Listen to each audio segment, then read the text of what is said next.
Selamat bertemu kembali para siswa SMA MA kelas 10. Kita lanjutkan pembahasan kita uji kompetensi bab 9 usaha dan energi part 3, part terakhir ya. Ada 4 soal. Acuannya adalah di YouTube ini ada penjelasan tentang fisika kelas 10 energi dan usaha part 1 sampai dengan part 5. Silakan ditonton kalau Anda ingin memahami usaha dan energi secara terinci.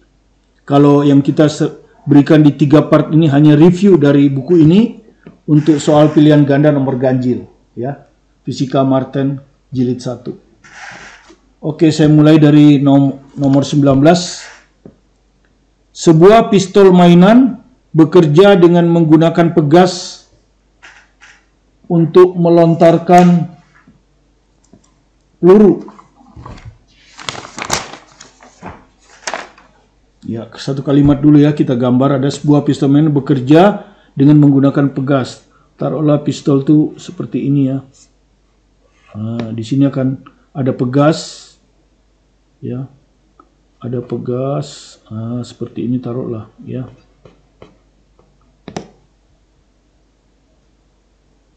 Jika pistol yang sudah dalam keadaan terkokang, kalau dikokang kan berarti ininya itu diperpendek, ya. Jadi Anda perpendek di sini. Diperpendek dengan menekan pegas sejauh X, ya. Jadi ada kemungkinan X ini diketahui, kita lihat aja. Kalau nggak ditanya biasanya diketahui kan gitu. Jadi ini akan pindah ke sini, terkokang, ya. Diarahkan dengan membuat sudut elevasi theta. Jadi nanti di sini tuh diarahkannya, kalau dia akan lepas begini kan. Ini titik O nanti ya. Ya, dengan sudut elevasi theta. Jadi ini theta. Ya. Agak diperpanjang sedikit biar ini ya. Ini adalah kecepatan 0. Taruhlah titik ini titik 0 ya. Titik O. Terhadap horizontal. Peluru yang terlepas dapat mencapai ketinggian H. Ya, jadi ini kalau lepas kan dia lintasannya kan seperti ini. Gitu ya. Dihitung aja dari sini ya. Ini diabaikan ya. Penekanan pegas diabaikan terhadap tinggi. Nah, ini adalah tingginya H. Ya, ini titik H, ya, gitu. Ini ada rumusnya, tapi kita tidak akan pakai rumus gerak parabola. Kita akan menurunkannya murni pakai usaha dan energi, ya. Jadi tidak pakai rumus, tapi pakai rumus usaha dan energi. Dan Anda tahu di usaha dan energi itu hanya ada 2 hukum. Yang satu hukum kekekalan energi mekanik. Kalau pada benda semua gaya yang bekerja adalah gaya konservatif, ya, gaya pegas termasuk gaya konservatif, gaya gravitasi dan gaya berat ya, gaya berat ya. Di sini ada berat kan, pelurunya ini ada berat di sini ya. Ini gaya berat, ini konservatif. Di sini juga nanti kalau X-nya ke sana berarti gaya pegasnya ke sana kan. Berarti gaya pegasnya ke sana. Ya, ini juga konservatif. Jadi kalau hambatan udara diabaikan, hambatan udara ini non konservatif. Kalau diabaikan, maka pada peluru hanya bekerja 2 gaya, ya toh? Dan otomatis karena gayanya konservatif berlaku hukum kekekalan energi. Jadi di sini tuh kita akan menggunakan hukum kekekalan energi mekanik di posisi manapun. Ya. Ya. Jika massa peluru adalah M, jadi massa peluru M ada kemungkinan diketahui, dan percepatan gravitasi G, maka konstanta pegas. Jadi yang ditanya itu konstanta pegas berapa? Ya. Jadi pertama peristiwanya dari sini ya. Kenapa ini bisa terlontar? Karena potensial ada energi potensial pegas. Jadi energi potensial pegas di sini berubah menjadi energi kinetik peluru. Itu yang terjadi di pistol, ya. Ini yang terjadi di pistol. Energi potensial pegas Anda sudah tahu setengah kx kuadrat. Ya. K itu tetapan pegas, X itu ini.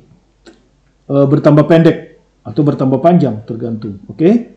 Ini akan berubah menjadi energi kinetik peluru. Ya, di transfer ke peluru setengah M V0 kuadrat. Nah, seperti ini. Ya. Jadi kalau kita menghitung K, istilahnya kalau menghitung K ini kan bisa dihapus. Yang ingin dihitung kan K kan. Ini K. Maka K-nya sama dengan M V0 kuadrat per X kuadrat. Nah, ini yang ditanya. Kita lihat jawabannya, ya. Karena jawaban itu akan menyatakan yang diketahui. Ya, kalau Anda lihat jawabannya ada M. Jadi M itu dianggap diketahui udah benar, X juga dianggap diketahui udah benar, gravitasi diketahui, dan theta juga diketahui. Jadi kalau di sini Anda lihat, ya, M itu diketahui, X juga diketahui. Dengan demikian, untuk mencari K, kita hanya perlu V0 kuadrat ini, ya. Jadi dari sini kita transfer V0 kuadratnya berapa. Nah, untuk menghitung V0, disinilah kita tinjau gerak dari O ke H, ya. Kita tinjau gerak dari O ke H. Nah, di sini tuh semua gaya konservatif. Ya, semua gaya konservatif.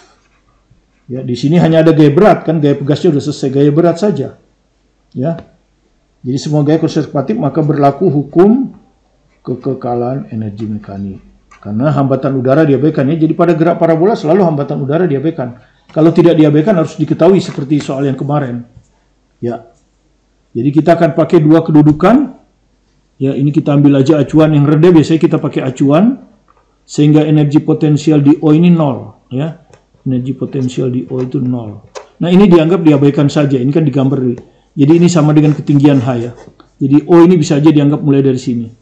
Ini tinggi ini diabaikan, ya. X dianggap terlalu kecil. Oke, jadi energi potensial H tentu MGH. Ya, tingginya dari acuan H, MGH. Nah, seperti ini, ya. Jadi X diabaikan, ya. Jadi X itu diabaikan terhadap H. X diabaikan terhadap H. Ya, jadi H plus X itu dianggap H saja. Oke? Jadi untuk dari O ke A berarti energi potensial O ditambah energi kinetik O akan sama dengan energi potensial H ditambah energi kinetik H. Begini, ya. Oke. Energi potensial O kita ambil sebagai acuan, jadi 0. Energi kinetik O sudah kita hitung tadi dari pegas, energi potensial pegas berubah menjadi energi kinetik O, ya, setengah mv kuadrat. Ini setengah mv0 kuadrat, ya.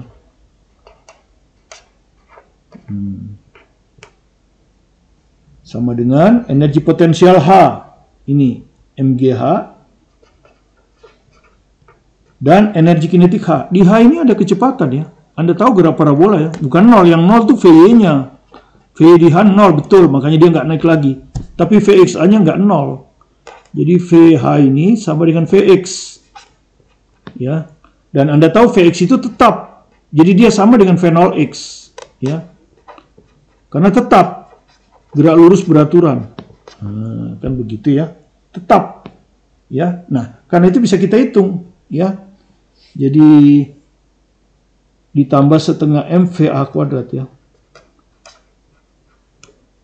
Nah, VH-nya ini bisa dihitung, ya.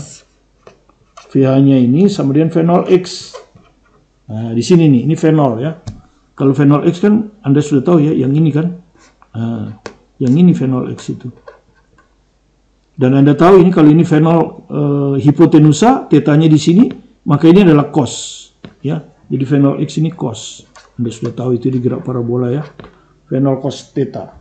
Jadi V di H ini sama dengan V0X sama dengan V0 cos theta. Oke, sekarang kita masukkan. Maka M-nya bisa dicoret semua. Kemudian kita kali 2 supaya nggak ada setengah, ya. Kita kali 2 supaya nggak ada setengah. Setengah kali 2 ya 1. Jadi ini V0 kuadrat. Nah, itu tujuan kita, ya. V0 kuadrat ini. Sudah sama dengan GH kali 2, 2GH ditambah setengahnya hilang, sisa VH kuadrat. Oke, sekarang masukkan 2GH ditambah, ya, VH-nya ini. Ya, kalau kita kuadratkan berapa ini? VH kuadrat. V0-nya dikuadratkan, kosinus theta-nya juga dikuadratkan. Nah, jadi ini V0 kuadrat cos kuadrat theta. Ini V0 kuadrat. Nah, seperti ini. Kemudian ini ada V0 kuadrat, ini ada V0 kuadrat, ini pindah ke sini. Ya, jadi kita tidak pakai rumus gerak parabola ya. V0 kuadrat, tapi rumus kekekalan energi. V0 kuadrat cos kuadrat theta sama dengan 2GH. Kemudian ini ada V0 kuadrat, ini ada V0 kuadrat, keluar. V0 kuadrat 1 min cos kuadrat theta sama dengan 2GH. Kemudian 1 min cos kuadrat theta ini adalah sin kuadrat theta. Maka dari sini kita dapatlah V0 kuadrat untuk kita substitusi ke sini. Jadi V0 kuadrat itu sama dengan 2GH per sin kuadrat theta. Nah, ini nanti yang kita substitusi ke bintang ya. Nah, kita substitusi ke bintang, maka K-nya langsung ketemu ya. Nanti tinggal lihat jawabannya ya. Jadi dengan demikian K-nya sama dengan di bintang ya. M diketahui. Nah, V0 kuadrat barusan nih ya. 2GH per sin kuadrat theta per X kuadrat. Nah, kalau Anda kalikan ini jadi 2MGH per X kuadrat sinus kuadrat theta. Inilah tetapan pegas K itu. Ya. Jadi kalau Anda perhatikan jawabannya, kita lihat jawabannya 2MGH. Ya. Oke. X kuadrat sin kuadrat, ini cos kuadrat, ini sin kuadrat. Jadi jawabannya B ya. Ya, jadi jawabannya B. Ya, itulah nomor 1 ya. Sekarang ke nomor 21. Nah, ini hanya soal kualitatif ya. Ini hanya soal kualitatif. Soal kualitatif ya. Jadi nggak ada hitung-hitungan. Dan ini petunjuknya udah Anda tahu ya. Jawablah A kalau 1, 2, 3 benar. Jawablah B kalau 1, 3. Jawablah C kalau 2, 4. Jawablah D kalau hanya 4. Dan jawablah E kalau semuanya betul. Oke, karena itu kita cek dulu nomor 1, ya toh? Karena 1 ini ekivalen dengan 3 ya. Jadi kalau 1 Anda nggak tahu, Anda lihat 3. Ya, karena kalau 1 salah, 3 salah, 1 benar, 3 benar. Jadi ada 2 peluang. Oke, kita lihat nomor 1 sajalah, urut. Energi mekanik benda yang dipengaruhi oleh gaya non-konservatif, perhatikan non-konservatif, besarnya tidak konstan. Nah, Anda sudah belajar kan? Ada 2 hukum kekalahan energi ya.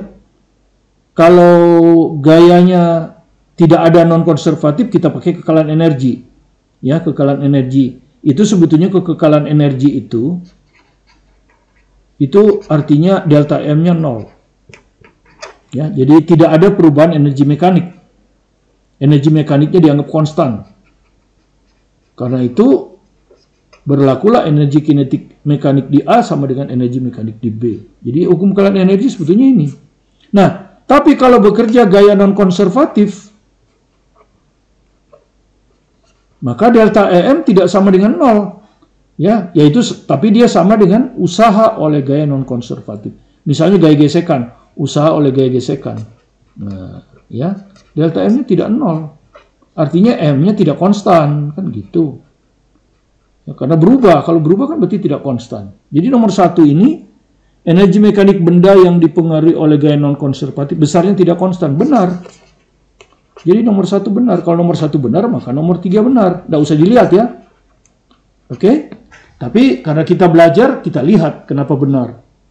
Kerja itu usaha ya. Kata lain dari usaha, work. Usaha yang dilakukan oleh gaya non-konservatif pada benda, bergantung pada lintasan gerak benda. Nah, Anda sudah tahu kan? Kalau gaya non-konservatif itu bergantung pada lintasan. Contohnya gaya gesek kan? Ya, dia ke sini, ke sana, dia gesek ke kiri. Usahanya negatif. Nanti dia balik arah ke sini. Ya. Gaya gesekannya juga balik arah. Jadi negatif juga. Jadi walaupun dia dari posisi awal kembali ke posisi akhir, usahanya tidak 0. Usaha 0 itu kalau gaya konservatif. Kalau oleh gaya gesekan tidak 0, malah 2 kali kan? Ini min F kali taruhlah ini S ya, ini juga min F kali S, jadi tidak nol. Artinya apa? Usaha oleh gaya gesekan bergantung pada lintasan. Ya, jadi benar. Ya. Kalau kerja yang dilakukan oleh gaya konservatif, nah itu benar. Tidak bergantung pada lintasan gerak benda. Nah ini benar ya. Kalau gaya non-konservatif bergantung. Benar. Tapi nggak usah dilihat karena nomor 1 benar. Sekarang kita lihat nomor 2. Kalau nomor 2 salah, langsung jawab B. Kalau nomor 2 benar, berarti kita harus lihat nomor 4. Karena ada kemungkinan semuanya benar. Kita lihat nomor 2, mudah-mudahan salah. Kerja yang dilakukan oleh gaya non-konservatif, ingat ya, pada benda sama dengan nilai negatif perubahan energi potensial benda. Sama dengan nilai negatif perubahan energi potensial benda. Jadi kerja yang dilakukan oleh gaya non-konservatif, maksudnya gini, non-konservatif, pada benda ya, sama dengan nilai negatif dari energi potensial benda. Perubahan ya. Nah, gini. Ya salah lah. Usaha gaya non-konservatif itu rumusnya ini. Delta M. Ya, delta M. Yaitu perubahan energi potensial ditambah perubahan energi kinetik. Bukan min delta EP. Jadi ini salah. Nah, dengan demikian jawabannya adalah 1 dan 3. Maka jawabannya B. Ya, seperti itu. Oke. Kita ke nomor 3. Nomor 23.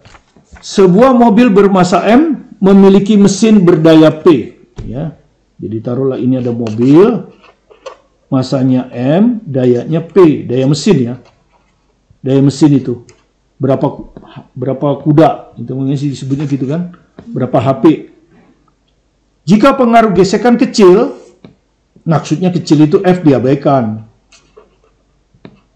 Ya, jadi gesekannya diabaikan, dianggap aja licin. Waktu minimum yang diperlukan mobil agar mencapai kecepatan V dari keadaan diam. Jadi waktu di sini itu taruhlah O ini diam, ya. V di O ini 0 karena dia diam. Kemudian karena mesinnya jalan, ada daya, ya. Maka ini jalan. Suatu waktu dia ada di A ini. Kecepatannya V. Ya, jadi dia punya kecepatan sekarang di sini karena mesinnya dijalankan. Ya. Nah, ditanya berapa waktu minimumnya? Diperlukan sehingga dari kecepatan 0 dia bisa kecepatan A. Berapa waktu minimum ini? Ya. Nah, kalau gesekan diabaikan, tapi ada mesin mobil. Nah, mesin mobil ini akan menghasilkan usaha non-konservatif. Ya. Karena mesin mobil itu bukan gaya berat, bukan gaya gravitasi, tapi gaya mesin, pasti usaha non-konservatif. Sehingga kita pakai rumus usaha oleh non-konservatif, yang kedua ya, bukan kekalahan energi, yaitu sama dengan perubahan energi mekanik. Ya. Jadi sama dengan energi mekanik akhir tuh ini ya. A dikurangi energi mekanik awal itu O. Nah. Tapi karena O dan A ini sama tinggi, maka Anda sudah tahu energi mekanik itu kan terdiri dari 2 energi. Tapi energi potensialnya tetap. Sehingga ini tinggal energi kinetik A dikurangi energi kinetik O saja. Kenapa? Karena energi potensial O dengan A itu sama. Sama tinggi kan? Jadi energi potensialnya bisa hilang. Tinggal ini. Nah, usaha apa rumusnya? Ini gaya mesin ini kan positif. Karena dia mendorong. Kalau gaya gesekan negatif. Ya, mendorong. Usaha itu apa rumusnya? Kalau Anda tahu ini ada daya mesin, ya toh, daya mesin, ya. Maka usaha itu adalah gaya dikali waktu ya. Gaya dikali lintasan, kan gitu. Usaha itu gaya dikali lintasan. Ya. Tapi itu bisa juga dirumuskan oleh P kali T, Anda sudah tahu ya. P kali T. Usaha itu adalah daya, di sini daya mesin ya, kali waktu. Ya. Jadi usaha itu bisa dirumuskan seperti ini usaha itu ya. Bisa dirumuskan sama F kali delta S. Begitu ya. Itu. Tapi ini juga bisa dirumuskan sebagai daya kali waktu. Kalau dayanya diketahui, ya, ini bisa diturunkan dari sini. Oke. Jadi usaha itu adalah daya kali waktu. Nah, yang ditanya waktunya. Ya, kalau Anda lihat usaha dianggap diketahui ya, ada P jawabnya kan? Berarti diketahui P ini. Sekarang kita masukkan energi kinetik A, kita hitung di sini. Energi kinetik A berapa? Setengah mv kuadrat. Masanya kan M. Setengah V kuadrat, mv kuadrat. Ya. M diketahui, V juga diketahui. Jadi nggak ada masalah ya. Ini nggak ada masalah, setengah mv kuadrat. Oke, ini juga nggak ada masalah. Yang masalah kan T. Dikurang energi kinetik di O. Nah, energi kinetik di O bagaimana? 0. Karena kecepatannya 0. Nah, dengan demikian T-nya bisa dihitung sekarang. Ya.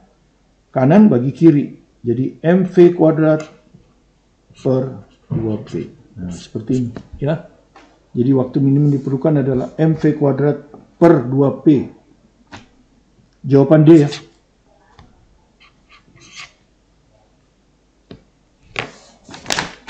Oke, sekarang soal yang terakhir. Ya. Sebuah balok bermassa M, ini balok ini, dilepaskan dari A. Jadi hanya dilepaskan saja. Ya. Dilepaskan. Jadi kalau saya buat ini kira-kira seperti ini ya. Ya, ini lebih di sini gambarnya ini A. Dilepaskan berarti V di A itu sama dengan 0. Ya, karena dia hanya dilepaskan. Oke. Ini ketinggiannya H. Begitu dilepaskan dia ke sini. Set. Ini titik B. Ya, jika dianggap selama geraknya tidak ada gesekan, jadi tidak ada gesekan, berarti berlaku kekekalan energi ya. Tidak ada gesekan itu berarti berlaku kekekalan energi mekanik, gitu ya. Ketinggian minimum H berapa? Jadi yang ditanya itu H itu berapa R? Nah, ini 2R, jadi ini tuh 2R ya. Kalau ini C, ini 2R. Ini pusatnya di sini nih. Nah, pusat. Ya. Jadi di sini maksudnya ini dia bergerak utuh. Jadi dia bisa menempuh lingkaran utuh, ya. Jadi balok bisa menempuh lingkaran utuh.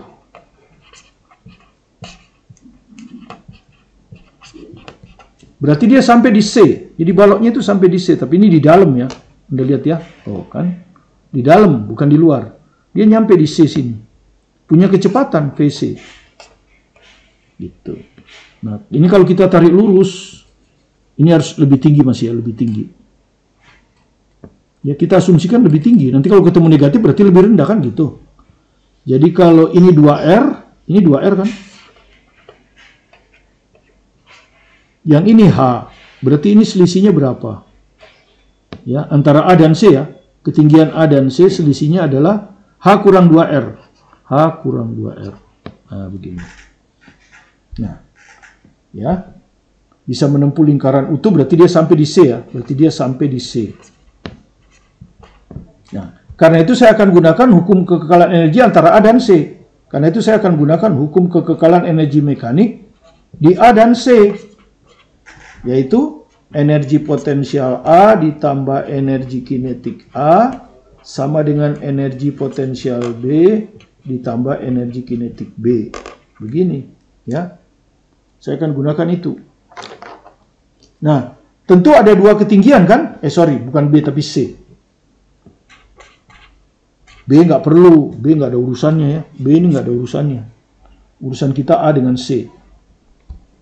Oke. Ada dua ketinggian, maka yang ini biasanya kita anggap sebagai acuan, ya. Jadi biasanya yang lebih tinggi itu sebagai yang lebih rendah sebagai acuan. Ya, sehingga HC-nya 0. Kalau acuan kan berarti HC-nya 0. Ya toh? Kalau HC-nya 0 berarti energi potensial di C 0. Nah, jadi energi potensial di C ini 0. Gitu loh. Oke. Sekarang energi kinetik di A. Kan di A itu dilepas. Berarti kecepatannya 0. Berarti energi kinetik di A juga 0. Nah, ini juga 0 ini. Nah, begini. Maka sisalah energi potensial A. Energi potensial A adalah Mg HA. Tapi terhadap C ya, karena C sebagai acuan terhadap C. Nah ini HAC ini. Ini ya, H terhadap C ini adalah ya, HAC ini adalah ini tadi selisihnya ya. Tinggi AH, tinggi C 2R. Jadi H kurang 2R. Nah, begini. Ya. Kemudian energi kinetik C, nah, VC-nya kita nggak tahu. Ya tulis saja setengah MVC kuadrat. Nah, seperti ini. Maka kalau Anda hapus, M-nya dicoret kan. Nah, inilah yang biasanya dipakai tips. Kalau tidak ada gesekan, kecepatan itu tinggal akar 2GH gitu kan ya. Itu yang dipakai tip, tapi kita nggak akan pakai tip. Ya. Nah, di sini ditanya H ya. Jadi kita masukkan ya, HAC, ini G kali HAC berapa? H kurang 2R ya. H kurang 2R.